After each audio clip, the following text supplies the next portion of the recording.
दिन भर की अहम डेवलपमेंट्स। इमरान खान साहब की जानिब से कहा गया कि कल की पेशी के मौके पर उनकी गिरफ्तारी के 80% इम्कानात हैं, जबकि ऑडियो लीक्स कमीशन ने अपने कार्रवाई का आगाज़ कर दिया गया है, जिसको तहरीक इंसाफ की जानिब से जो है वो इस कमीशन के फैसले को चैलेंज किया गया है। मामलात किस तरफ जा रहे हैं और क्या इसके बाद सियासी तौर पर हम इस्तेहकाम देख सकेंगे?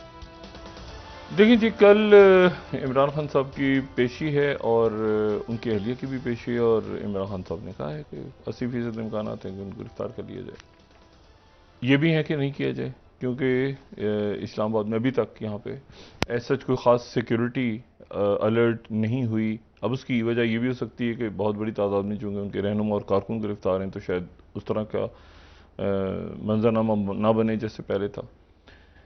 लेकिन इसमें तो ये देखते हैं कि कल की गिरफ्तारियां जारी हैं, मुसलसल गिरफ्तारियों का सिलसिला जारी है। और वो जो मैंने पहले भी कहा था कि एक तरह से ऐसा लगता है कि ज़ीरो टॉलरेंस वाला मामला आ गया है, ये जो 9 मई का सानिया हुआ, और उसके ऊपर जो है वो 2-3 मामलात इसमें चल रहे हैं। एक तो ये शीरी मज़ारी साहबा को जैसे भी रिहा कर दिया गया, फिर गिरफ्तार कर लिया गया दोबारा गुजरात पुलिस ने, जी अडियाला से फिर गिरफ्तार कर लिया। तो वो गिरफ्तारियां भी हो रही हैं रहेंगी, लेकिन उसके साथ साथ जो है वो एक ट्रैक 2 भी चल रहा है।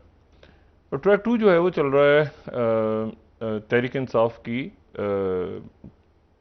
के कुछ लीडर्स के साथ जो इस वक्त अडियाला जेल में हैं, और उनकी तरफ से चल रहा है। और वो जो हैं उन्होंने अपनी उनकी कोई ऐसा कोई जमानत के लिए भी बात नहीं आई सामने, ना उनकी कोई पेशी हुई। तो वो एमपीओ के तहत गिरफ्तार हैं, लेकिन ये नज़रबंद हैं। लेकिन उनकी एक मुलाकातें जो हैं वो आमिर कैनी साहब जैसे उनसे मिले हैं, बाकी शख्सियात उनसे मिल रही हैं।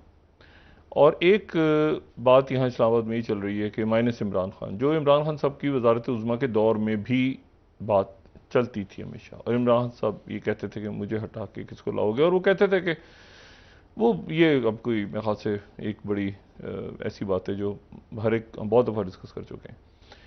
तो एक वो फार्मूला भी चल रहा है, और उस फार्मूले के अंदर जो है वो यही है कि फिर मैं वो भुट्टो साहब वाला वाक़या दोबारा यहाँ पे दोहराता हूँ कि भुट्टो साहब के जो मुखालिफ थे वो तो थे ही बहुत ज़्यादा भुट्टो साहब के मुखालिफ, लेकिन बहरहाल पीपल्स पार्टी तो एक बड़ी जमात थी, तो उसको भी तो हथियाना था। तो अब तहरीक इंसाफ अगर इमरान खान साहब नाहल होते हैं या उनके साथ ही मसाइल होते हैं, तो फिर ऐसे शो करके कि जी हम तो हमारा तो हम तो जैसे होता है ना कि एक तो जैसे फिरदौस शमीम नकवी साहब ने बड़े दिल से बात कही कि भाई मैं सियासत छोड़ दूंगा, लेकिन मैं मतलब कुछ तो लोग ऐसे हैं जो फ़ौरन छोड़ रहे हैं, कुछ कह रहे हैं हम सियासत से हम अलग हो रहे हैं। लेकिन यह है कि कुछ ये है कि वो हम बिल्कुल खान साहब के साथ खड़े हैं और जान दे देंगे और मर जाएंगे, इस तरह करके कुछ आपको किरदार करेक्टर्स हैं। लेकिन उनका ये है, और ज़ाहिर है कि सियासी शख्सियात हैं, हमारा नाम मैं नहीं लेना चाह रहा, लेकिन उनका ये है, और वही नाम है कि जो पहले भी जिनका नाम आता रहा है सामने। तो उनका कहना यह है कि इमरान खान साहब जो हैं वो पहले उनकी नाअहलियत तय करें आप, और उनकी नाअहलियत एक दफ़ा हो जाती है तो फिर हम जाहिर सी बात है कि फिर हम आके खुल के इमरान खान के सिपाही के तौर पर निकलेंगे, लेकिन उनकी नाअहलियत ज़रूरी है पहले। ये मेरा अब इसमें काफ़ी लोगों से बात भी हुई, और ठीक है सियासत है, जो भी कुछ हो रहा है ये हम पहले भी देखते रहे हैं मुल्क में, अब भी देख रहे हैं। देखे ना, अब भी देख तो रहे हैं ना, मतलब शहबाज शरीफ बैठे हैं तो नवाज शरीफ नाअहल हैं, मतलब हम देख तो रहे हैं ना, अभी भी पहले भी हमने देखा है बहुत दफ़ा। तो इमरान खान साहब ये कहते रहे हैं खुद हमेशा कि मुझे नाअहल करवाने की कोशिश हो रही है, लेकिन उसका दूसरा हिस्सा उन्होंने कभी नहीं बताया कि अगर मुझे नाअहल कर दिया जाता है तो कौन होगा।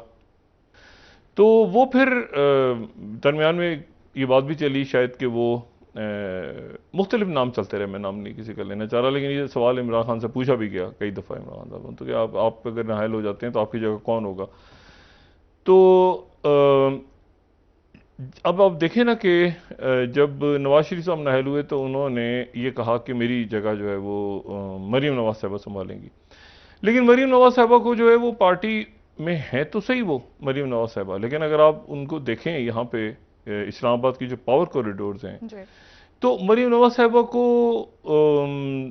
पीडीएम की क़यादत तमाम वो एक हैसियत तो देती है, लेकिन जो फैसला कौन हैसियत है वो कहती हैं कि मैं बिल्कुल करती हूँ सब कुछ, लेकिन वो अगर इन प्राइवेट आप देखें तो वुज़रा जो हैं वो उनको कहीं स्पेस देते नज़र नहीं आते। ठीक है ना, कि वो मरीम नवाज साहबा जो हैं वो प्रेस कॉन्फ्रेंस करती हैं, उनकी प्रेस कॉन्फ्रेंस लाइव चलती है, सब कुछ, लेकिन वो स्पेस नहीं मिलती उनको जो उनको उनका ख्याल था, या नवाज शरीफ साहब का भी ख्याल था कि ये काबीना सारी जो है वो, मतलब ये भी तो हो सकता था ना कि सारे लोग बैठे हों, मरीम नवाज साहबा उनको डायरेक्शंस दे रही हों, और लेकिन ऐसा हमने कोई मंजर नहीं देखा। तो उसमें यह है कि मतलब ये पावर गेम है। अब उसमें ये कि ये माइनस इमरान खान क्या कोई पीटीआई, अब उसमें ये भी कि जी कायद के तौर पे वो रहें और ठीक है ऐसे करें, ये कोई बात बनेगी नहीं। मैं अपनी ज़ाती तौर पे, मतलब जैसे वोट अब भी नवाज शरीफ का है जी। ठीक है, आप जो मर्जी कह लें, शहबाज शरीफ साहब वजीर आजम बन जाएं या जो भी बने, तो इस तरह की कोई भी अगर पिक्चर बनती है तो वो इतना ज़्यादा पेपर आउट हुआ है ना, जैसे शहबाज शरीफ साहब का, शहबाज शरीफ साहब के वजीर आजम बनने से कुछ होता है ना, पर्चा पहले आउट हुआ, बहुत पहले आउट हुआ था कि क्या शहबाज शरीफ बनेंगे, शहबाज आखिर में बन गए। तो इसी तरह से ये जो पर्चा है ना, ये बहुत पहले का आउट हुआ है कि क्या इमरान खान की जगह कोई लेगा, लेने को लेगा, अभी भी चल रही है मतलब बातचीत और लोग लगे हुए हैं इसमें। लेकिन ये पेपर इतना आउट हो गया हुआ है कि मेरा ख्याल है कि फिर वो मतलब लोगों ने पूछते रहना है, और वो जो भी शख्स होगा जो उनकी जगह लेगा वो जवाब देते देते ही जो है वो फारिग हो जाएगा। तो मेरा नहीं ख्याल कि ये कोई फार्मूला इतना कोई ऐसा है कि जिसके ऊपर बहुत ज़्यादा दिमाग ख़राब किया जाए। ठीक है, मतलब ये सियासत है, वो भी कहते हैं कि जी हम भी सियासत कर रहे हैं, ये भी है और वो भी, चलें। अच्छा, अब इसमें जो है वो अच्छा, खान साहब जो हैं उनके लिए मसाइल बढ़ रहे हैं, खान साहब के लिए मसाइल बढ़ रहे हैं, और खान साहब के कारकुनों के लिए बढ़ रहे हैं, और इनके काफ़ी बड़ी तादाद में रहनुमा जो हैं वो गिरफ्तार हो रहे हैं। और एक बात जो बड़ी अजब सी है वो ये है कि इन सब को भेजा जा रहा है, क्योंकि अगर तो ये जिसको कहा जा रहा है कि ये पाकिस्तान का 9/11, वो 9/11 के बाद फिर जाहिर है कि कानून वगैरह तो नहीं रह गए थे ना अमेरिका में भी, तो उसी तरह से कानून आइन सबको साइड पे उनको भी रखा जा रहा है अपनी जगह जैसे तैसे चला चलू के। लेकिन असल बात यह है कि ये वाक़या दोबारा ऐसा पेश ना आए कभी। और एक दुख है, मजम्मत तो नहीं, एक दुख है, उदासी सी है कि यार ये क्या क्या हुआ है। ठीक है, लोग सहमे भी हुए हैं, परेशान भी हैं लोगों की। अच्छा, परेशानियां लोगों की पहले बहुत थी इससे ना, बजट नहीं बन रहा, आईएमएफ से बात नहीं हो पा रही, महंगाई कहाँ पहुंची हुई है, लोगों के अपने ज़िंदगी के दुख बहुत थे। तो उसके दरमियान ये अब एक टीवी पे एक मनाजिर ऐसे चल रहे हैं कि जिसमें आग लगी हुई नज़र आ रही है, और लोग नारे लगा रहे हैं, और गिरफ्तारियाँ हो रही हैं, और ये सारा। लेकिन ये कि ये जाहिर है कि ये एक ऐसा फेज़ है जो अभी चलेगा जिसमें सख्ती आएगी, और इसमें जाहिर है कि अब सख्ती इसमें आएगी, गिरफ्तारियाँ, सख्ती तो एक्चुअली आई हुई है ना, अब तो तकरीबन सारे रहनुमा गिरफ्तार हो गए हैं, कुछ की तलाश जारी है, मुराद सईद साहब की तलाश जारी है, बाकी लोगों की तलाश जारी है, तो वो उनको भी पकड़ लिया जाएगा। जो पकड़े हुए हैं उनको छोड़ते हैं, फिर पकड़े जाते हैं, तो वो फ़िलहाल किसी किस्म का कोई रिलीफ नहीं है। और बड़े सख्त किस्म के ये जो जिन लोगों ने उकसाया है, जिन लोगों ने आग लगाई है, जो लोग इसमें, अब इसमें ये भी बात है कि जो खान साहब का नुक्ता नज़र, बहुत से लोग ये भी हैं कि मजमा जब जा रहा होता है तो क्या सारा का सारा वो मजमा एक ही, मतलब मॉब को देखना बड़ा ज़रूरी है। और मेरे ख्याल से जब इसमें तहकीकात होंगी या मुकदमात आगे चलेंगे तो ये बात बड़ी ज़रूरी है देखना कि उस मॉब के अंदर कुछ तो लोग हैं ना, हमें नज़र आ रहे हैं, MNAs हैं, MPAs हैं, नारे लगा रहे हैं, बिल्कुल तय बात है, मॉब के अंदर शरपसंद भी शामिल हो गए, बाकी लोग भी शामिल हो गए, तो ये देखना है। और हो जाता है इस तरह अक्सर होता है कि वो मतलब आप किसी को, ये मोहल्ले में ये होता है ना, बाज़ारों में, मैं तो ये इतने तकलीफ मनाजिर होते हैं कि किसी को कोई रोटी चुराता वो पकड़ लें, उसको डाकू, पूरा मोहल्ला कूद जाता है बीच में, ये पता ही नहीं चलता कि किसने मारा है, उसको आग लगा देते हैं, ये मतलब जिंदा जलाने की कोशिश होती है मुख्तलिफ हवालों से, सिर्फ चोर कोई इल्ज़ाम लगा के, कोई भी और। तो मॉब की अजीब सी साइकोलॉजी होती है। तो उस साइकोलॉजी में लेकिन असल बात ये होती है कि उस आदमी को ढूंढना होता है जिसने उकसाया है। कई दफ़ा ऐसा होता है कि जो सामने लगा रहे होते हैं वो भी, उनको भी पकड़ना चाहिए, जो पीछे से वो जो कहते हैं ना, वो एक हल्ला शेरी वाला होता है ना, वो पीछे से पढ़ो पै जाओ जी कर जो, तो वो जो है ना उनको भी पकड़ना ज़रूरी है, वो मेरे ख्याल से ज़्यादा बड़े जो जिम्मेदार होते हैं।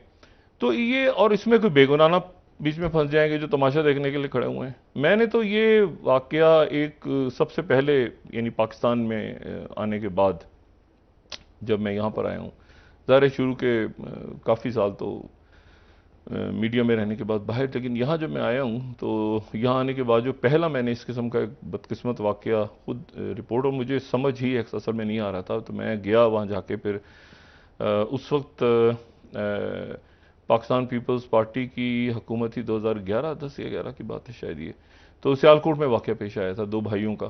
तो उनको मॉब ने, मैं तो अब क्या उसको, मैं मेरी समझ से वो बाहर था वाक़या कि वो उनको पकड़ लिया और उसके बाद उनको मारना शुरू किया। पुलिस वाले और लोग खड़े हुए वीडियो बना रहे हैं, उनकी खाल उतार दी, उनको इतना इस कदर ज़दोकोप किया। और फिर उसके बाद उनको, शायद लोगों को याद हो, उनकी जो बेहुरमती करके उनकी लाशों को लटका दिया गया और सारे लोग खड़े हुए तमाशा देख रहे हैं, ठीक है, वहाँ पे, और तस्वीरें बना रहा हूँ। मैं सारी ज़िंदगी बाज़ वाक़यात ज़हन में रहते हैं।